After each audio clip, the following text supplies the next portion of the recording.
અમદાવાદ શહેરના ચંડોળા વિસ્તારમાંથી ડિટેન કરાયેલા શંકાસ્પદ ઘૂસણખોરોના મામલો પોલીસ તપાસ દરમિયાન 100 થી વધારે લોકો ગેરકાયદે રહી રહ્યા હોવાનું સામે આવ્યું છે। આ તમામ લોકોને ડિપોર્ટ કરવામાં આવશે। 550 થી વધારે લોકોના પાસપોર્ટને લઈને પણ તપાસ કરવામાં આવી રહી છે। પોલીસ વેરિફિકેશન અંગે પણ જે તપાસ છે તે કરવામાં આવશે। 150 થી વધારે લોકો પાસે બનાવટી પાન કાર્ડ અને આધાર કાર્ડ હોવાની આશંકા છે, જે અંગે ક્રાઇમ બ્રાન્ચે તપાસ શરૂ કરી છે।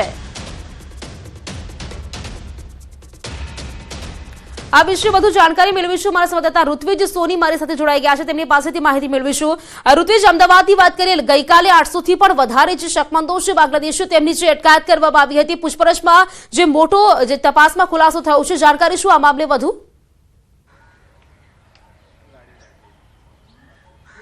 પ્રીતિ, ગઈકાલે વહેલી સવારે અમદાવાદ ક્રાઇમ બ્રાન્ચની અલગ અલગ ટીમો છે તે ઈસનપુર છે, ચંડોળા વિસ્તાર છે, ચંડોળા તળાવ આસપાસનો વિસ્તાર છે કે જ્યાં સર્ચ કર્યું હતું અને લગભગ 890 લોકો છે જે શંકાસ્પદ હતા તેઓને અમદાવાદ ક્રાઇમ બ્રાન્ચ ખાતે લાવીને તેઓની પૂછપરછ કરવામાં આવી રહી હતી। તેમની પાસેના જે દસ્તાવેજો હતા તેની ચકાસણી કરવામાં આવી હતી। જે મોડી રાત સુધી આ જે વેરિફિકેશનની કાર્યવાહી છે તે ચાલી હતી અને હાલ પણ આ કાર્યવાહી છે તે યથાવત છે, કારણ કે અલગ અલગ વ્યક્તિઓ પાસેના જે પણ દસ્તાવેજો છે તેની ખરાઈ કરવામાં આવી રહી છે। જોકે તપાસ દરમિયાન 100 થી વધારે લોકો છે તે ગેરકાયદે રહ્યા હોવાનું સામે આવ્યું હતું અને આ તમામ લોકોને ડિપોર્ટ કરવા માટેની જે કાર્યવાહી છે તે પણ અમદાવાદ ક્રાઇમ બ્રાન્ચ દ્વારા કરવામાં આવશે।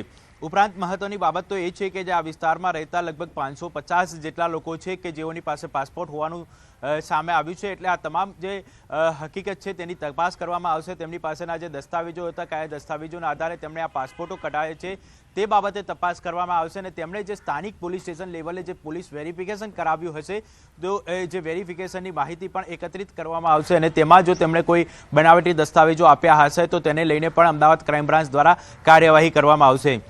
ક્રાઇમ બ્રાન્ચ દ્વારા જે પણ ડિટેન કરાયેલા લોકો હતા તેઓના દસ્તાવેજોનું વેરિફિકેશન કરવામાં આવતું હતું અને આ વેરિફિકેશન દરમિયાન 150 જેટલા લોકો એવા શંકાસ્પદ સામે આવ્યા છે કે જેમની પાસે જે પાન કાર્ડ અને આધાર કાર્ડ હતા તે બનાવટી હોવાની આશંકા છે તે અમદાવાદ ક્રાઇમ બ્રાન્ચને છે, એટલે અમદાવાદ ક્રાઇમ બ્રાન્ચ દ્વારા આ જે આશંકાને લઈને પણ તપાસ કરવામાં આવી છે અને તપાસ દરમિયાન જો આ પાન કાર્ડ કે આધાર કાર્ડ બનાવટી હોવાનું સામે આવશે તો તેને લઈને પણ એક અલગથી ફરિયાદ દાખલ કરવામાં આવશે। હાલ આ બાબતે જાણવાજોગ દાખલ કરવામાં આવી છે અને તેને લઈને તપાસ કરવામાં આવી રહી છે। જો આ જે પાન કાર્ડ અને આધાર કાર્ડ છે તે બનાવટી હોવાનું સામે આવશે તો તેને લઈને જે ગુનો દાખલ કરવામાં આવશે અને આગળની કાર્યવાહી કરવામાં આવશે। મહત્વની બાબત તો એ પણ સામે આવી છે કે એક વ્યક્તિ એવો મળી આવ્યો છે ક્રાઇમ બ્રાન્ચને કે જેની પાસેથી અનેક ભાડા કરાર પણ મળી આવ્યા છે, એટલે આ ભાડા કરાર તેને કયા આધારે કરાવ્યા હતા, કોની પાસે કરાવ્યા હતા, ભાડા કરારને લઈને જે દસ્તાવેજો હતા તે ઓરિજિનલ છે કે કેમ, આ તમામ બાબતોની તપાસ છે તે હાલ અમદાવાદ ક્રાઇમ બ્રાન્ચ દ્વારા કરવામાં આવી રહી છે।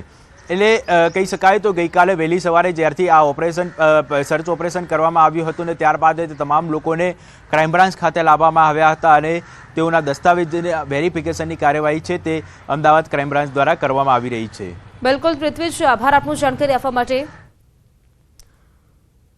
તો આજે તમામ લોકો છે જે શંકાસ્પદોની જે અટકાયત કરવામાં આવી, તપાસ કરવામાં, તેમાં કેટલાક ખુલાસાઓ પણ થયા છે।